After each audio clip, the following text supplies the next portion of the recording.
सिक्किम में एक Bharat China border पर 14,000 फीट की ऊंचाई पर तैनात एक भारतीय सैनिक को सेना के लिए सामान लेके जाना था।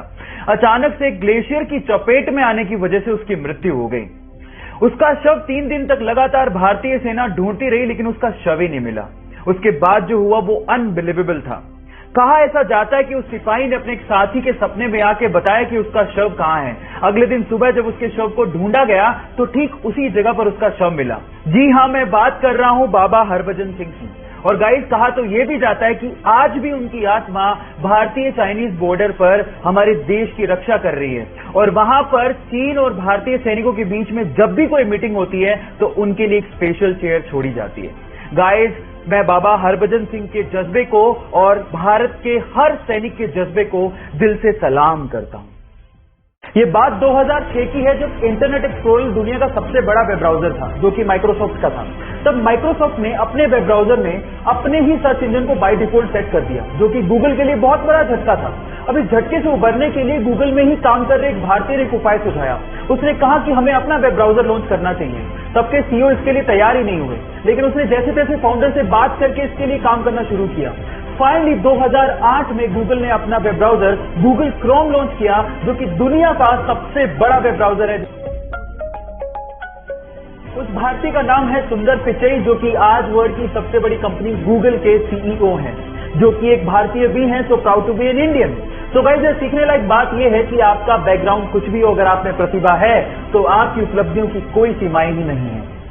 एक किसान एक व्यापारी को डेली 1 किलो मक्खन बेचता था। अब एक दिन परखने के लिए उस व्यापारी ने मक्खन को तोल के देख लिया कि वो मक्खन 1 किलो है कि नहीं है, और वो मक्खन 1 किलो नहीं निकला। इस बात पे व्यापारी किसान को अदालत ले गया। अदालत में जज ने किसान से पूछा कि तुम किस बाट का इस्तेमाल करते हो। तो किसान ने कहा कि मैं बाप, मैं तो अनपढ़ हूं, मैं कोई बाट का इस्तेमाल नहीं करता, लेकिन मेरे पास एक तराजू है तोलने के लिए। तो भी जज ने कहा कि तुम तोलते कैसे हो। तो इस बात में जो किसान ने जवाब दिया वो आप लोगों को सुनना चाहिए। किसान ने कहा कि ये तो अब मुझसे मक्खन खरीद रहा है, मैं तो इससे कब से ही 1 किलो ब्रेड खरीद रहा हूं, और उसी 1 किलो ब्रेड को तराजू के एक पलड़े में डालकर मैं इसे मक्खन तोल के दे देता हूं। अब आप समझ तो गए होंगे कि गलती किसकी है। Now the moral of the story is guys, जैसा बोओगे पाओगे वैसा ही, इसलिए be careful about your Karma. एक बार द्रोणाचार्य अपने 5 पांडव शिष्यों के साथ जंगल से जा रहे थे। उनके साथ एक कुत्ता भी था। अचानक से वो कुत्ता धनुर्विद्या का अभ्यास कर एक व्यक्ति को देख के तेज तेज भौंकने लगा, जिससे उस व्यक्ति को विघ्न होने लगा। अब उस व्यक्ति ने धनुष बाण उठाया और उस कुत्ते पर इस तरह से वार किया कि उस कुत्ते का पूरा मुंह तीरों से भर गया, लेकिन उसे घाव तक नहीं आया। अब ये चीज देखकर द्रोणाचार्य हैरान रह गए और उस व्यक्ति से पूछा कि तुमने धनुर्विद्या सीखी कहां से। तो उस व्यक्ति ने जवाब दिया कि आप ही की प्रतिमा को गुरु मानकर मैंने सारी की सारी धनुर्विद्या सीखी है।